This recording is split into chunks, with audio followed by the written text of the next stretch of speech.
ግብርና በሀገራችን ከ85% በላይ የሚሆነው የህብረተሰብ ክፍል የሚተዳደርበት የኢኮኖሚ ዘርፍ ነው። የግብርና ምርትና ምርታማነትን ለማሳደግ የተሻሻሉና አዳዲስ የግብርና አሰራሮችን በላቀ ሁኔታ መጠቀም ያስፈልጋል።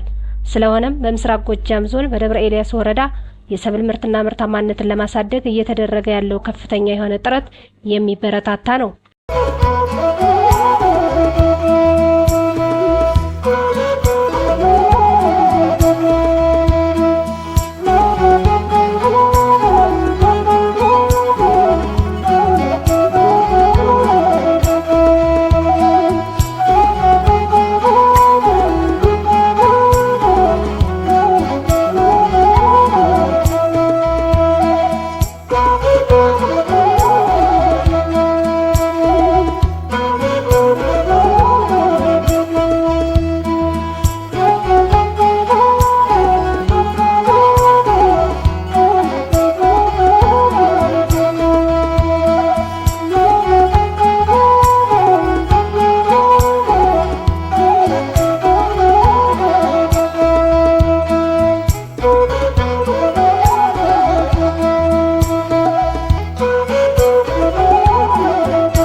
የሰብል ምርትና ምርታማነትን በመጨመር የሀገርን እድገት ለማፋጠን የተሻሻሉና አዳዲስ የግብርና አሰራሮችንና ቴክኖሎጂዎችን በላቀ ሁኔታ በመጠቀም የግብርና ምርትን በማዘመን ኢኮኖሚን ማሳደግ እንደሚቻል ትልቅ ማሳያ ነው። ስሜ ሞላ ታዬ ይባላለሁ። በሬ ከማረስ በዚህ በትራክተር ማረስ በጣም ጉልበት ይቀንሳል። ደግሞ ወደፊት ምርታማ ተዚህ በቀደም የተሰልሉ አሉ ምርታማነት በአብላጫ ይገኛል ብለን እናስባለን።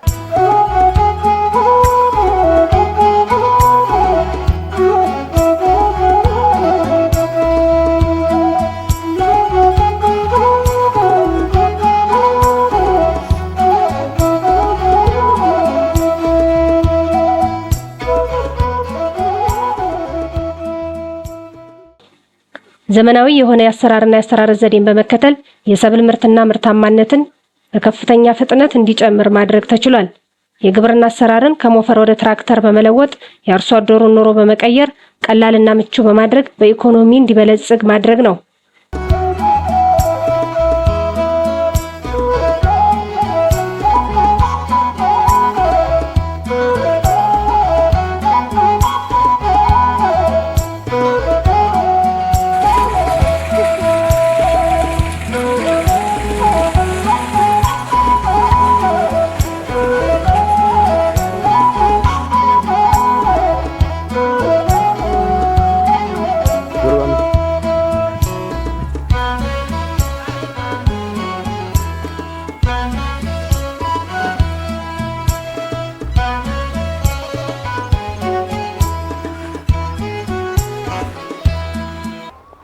ስሜ ደባስ ደምስ ይባላል።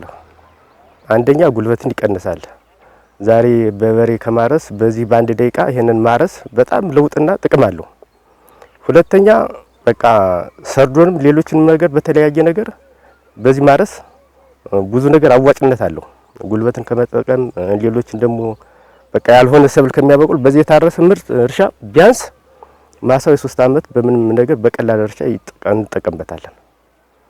የአፈር ለምነት ማሻሻያ ዘዴዎችን በመጠቀም የተፈጥሮና ሰው ሰራሽ ማዳበሪያን ከተሻሻለ የሰብል ምርት ጋር አቀናጅቶ በመጠቀም ውጤታማ የሰብል ምርትና ምርታማነትን ማሳደግ ከፍተኛ የሆነ ጥረት እየተደረገ ይገኛል።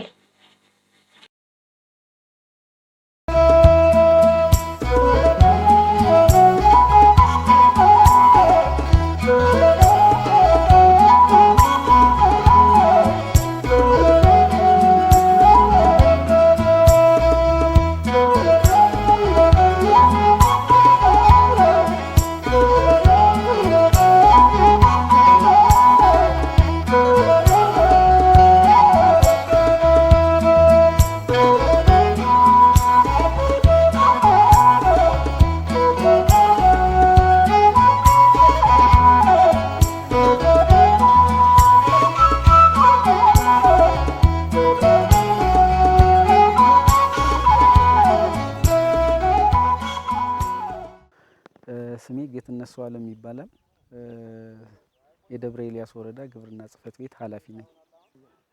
ያለውስ ምን ይመስላል? ጠቅላላ አርገስ መልካም እንግዲህ ምርትና ምርታማነትን ከመጨመር አኳያና የታለመውን ዓላማ ግብ ለመምታት መካናይዜሽን እየተጠቀምን ያለ አሁን የእርሻ ትራክተራችን ወደ 16 የእርሻ ትራክተር በወረዳችን ውስጥ ገብቶ እሱ እርሻ ላይ ነው ያለ እያረሰ ነው ያለ። በነዳጅ ምክንያት ተቋርጦ የነበረውም የእርሻ ትራክተር ቀጥሎ አሁን ስራ ላይ ነው ያሉ። እሱም ምርትና ምርታማነትን ይጨምራል ተብሎ ይታሰባል፣ ደግሞም ይጨምራል። ሌላኛው ምርትና ምርታማነትን ይጨምራል ተብሎ የሚባለውም ነም ምርጥ ዘር ነው። ምርጥ ዘር በወቅቱ ገብቶ እየተሰራጨ ነው ያለ። በቆሎ ምርጥ ዘር በወቅቱ ገብቶ አሰራጭተን ዘርተናል። የስንዴ ምርጥ ዘር በወቅቱ ገብቶ እያሰራጨን ነው ያለ። ቀቀባ የሚባል ስንዴ ዝርያ ገብቶ እየተሰራጨ ነው ያለ። ምርትና ምርታማነትን የሚጨምረው ሌላው ደግሞ ኖራ ነው። ኖራ መሬትን ከማከም አኳያ ወደ 44640 ኩንታል በእጃችን ገብቶ እሱን አሰራጭተን የተበተነበት ያለ አግባብ ነው ያለ። አረንጓዴ ማዳበሪያው ግብጦ የሚባለው እሱን ዘርተን አብቅለን ቅድም እንዳያችሁት አርሶ አደሩ ጋር እሱን ቾፒንግ እያደረገ እየከተከተ ከመሬቱ ጋር እያዋሃደ እና ምርትና ምርታማነትን ይጨምራል ብለን ግብን ለመምታት በልዩ ኬዝ ይሄንን ስራ እየሰራን ያለ ማለት ነው። ሌላ እንግዲህ የምጨምረው ነገር የለኝም። አርሶ አደሩ በወቅቱ ማዳበሪያ ቀርቦለታል፣ ምርጥ ዘር ቀርቦለታል። ምርትን ይጨምራሉ ተብሎ የሚታሰቡ በፓኬጅ የተቀመጡ ነገሮች አሉ። እሱን ድጋፍና ክትትል እያደረግን ነው። መልካም የዘር ወቅት ይሆንለት፣ መልካም የክረምት ይሆን የሚል መልእክት ነው ያለኝ።